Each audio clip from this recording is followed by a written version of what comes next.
on savait depuis longtemps que l'Ukraine avait désormais du mal à mobiliser, mais c'est la première fois que ce point faible a des conséquences générales aussi fortes sur le terrain.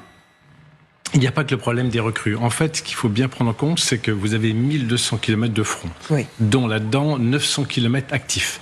Ce front actif, vous avez des unités qui sont réparties tout au long de 900 km. Vous imaginez, entre Lille et Marseille, qu'il y ait des soldats quasiment tous les kilomètres parfois, ou tous les 10 km. C'est énorme. Et donc, sur ce front actif, on observe depuis janvier, et on va venir à Provosk, c'est que Avdiivka est tombé.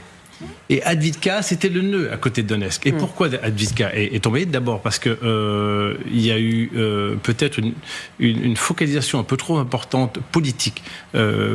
Président Zelensky voulait pas que Avdiivka tombe, qu'il y ait un repli à un moment stratégique, il y a une très forte pression.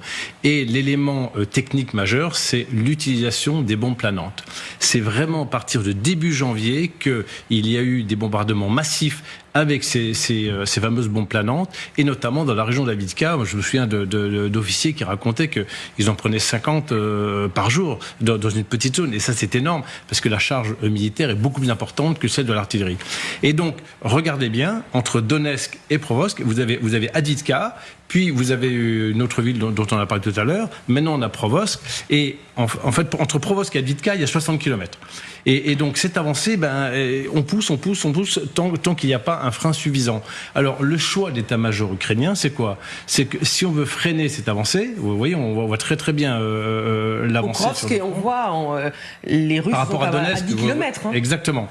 Et cette avancée, comment la freiner ? Il faut mettre des troupes et puis intercepter des chasseurs bombardiers qui livrent ces bombes planantes. Alors l'arrivée des F-16, on en parlera tout à l'heure, est importante. Elle va à mon sens freiner ces bombardements et cette avancée sur Provosk. Mais après, il faut faire des choix.